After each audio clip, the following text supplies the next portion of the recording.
আমার মায়ের মতো দরদি কেউ এই দুনিয়ায় হবে না। যেই মায়ের দতলে জান্নাত সন্তানের ঠিকানা। যে মায়ের দতলে জান্নাত সন্তানের ঠিকানা। প্রথম আল্লাহ সৃষ্টি করেন মায়েরই গর্ভের ভিতরে। প্রথম আল্লাহ সৃষ্টি করে মায়েরই গর্ভের ভিতরে। আল্লাহ নাবি দিয়া খানা খাওয়ায় তবুও মুখে খাওয়ায় না।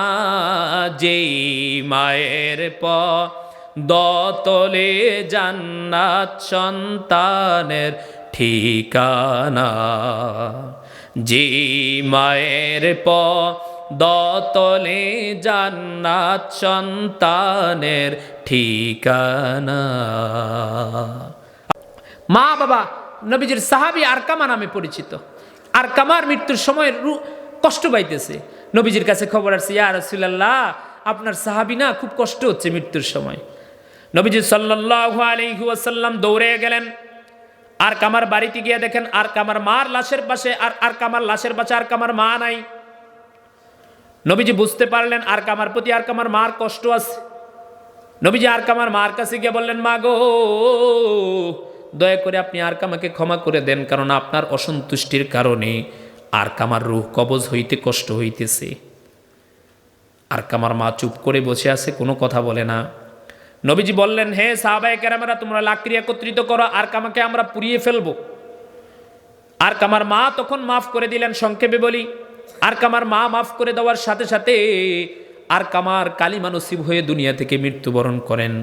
অর্থাৎ বোঝা গেল, দুনিয়ার জমিনে কেউ যদি মা বাবার সাথে খারাপ আচরণ করে তাহলে তার লাঞ্ছনাদায়ক মৃত্যুর ব্যবস্থা। আবার যদি মা বাবা তার প্রতি সন্তুষ্ট থাকে, এই মা বাবার সন্তুষ্টের উসিলায় তার মৃত্যুর সময় কালিমা নসিব হয়ে আল্লাহ তাআলা তাকে একটা সুন্দর মৃত্যু উপহার দিবেন। ঠিক কিনা?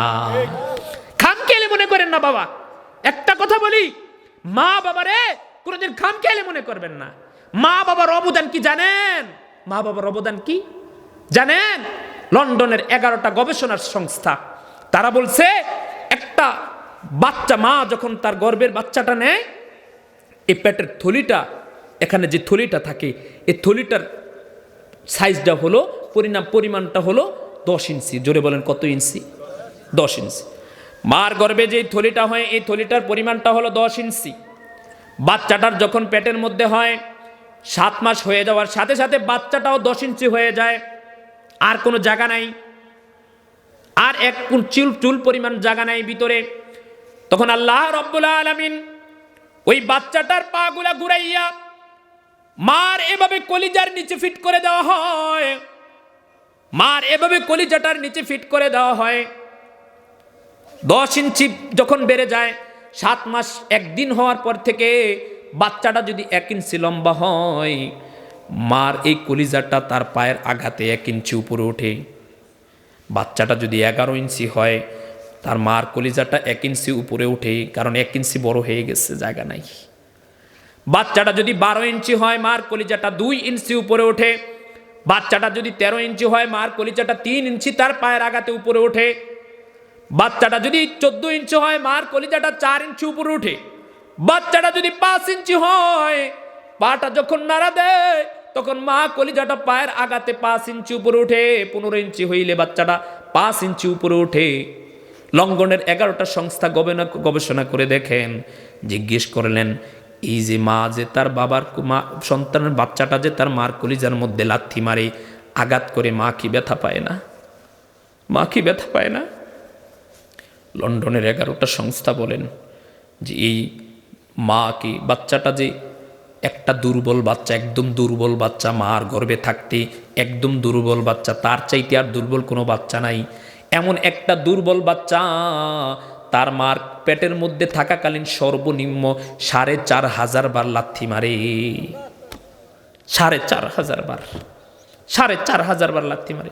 কয় যখন সন্তানটা মার কলিজার মধ্যে লাথি মারে তখন কি ব্যথা হয় না? তখন কি ব্যথা হয় না? লন্ডনের 11টা গবেষণার সংস্থা বলেন এই একটা 4,500 বারের একটা লাথি যদি আমাদের বাবাদেরকে দেওয়া হতো তাহলে সাথে সাথে দুনিয়ার জমিনে আমরা কলিজা ফাইটা মারা যাইতাম, কলিজা ফাইটা মারা যেতাম। লন্ডনের 11টা সংস্থা বলেন যেই বাচ্চাটা গর্ভে থাকাকালীন তার মাল কলিজার মধ্যে যত বেশি লাথি মারছে, জন্ম হওয়ার পরে মা ওই বাচ্চাটাকে বেশি ভালোবাসে। সুবহানাল্লাহ, বেশি ভালোবাসে, বেশি ভালোবাসে। এজন্য কোন মাকে আপনি আঘাত করবেন? আমার মায়ের মতো দরদি কেউ এই দুনিয়ায় হবে না, যেই মায়ের দতলে জান্নাত সন্তানের ঠিকানা, যে মায়ের দতলে জান্নাত সন্তানের ঠিকানা।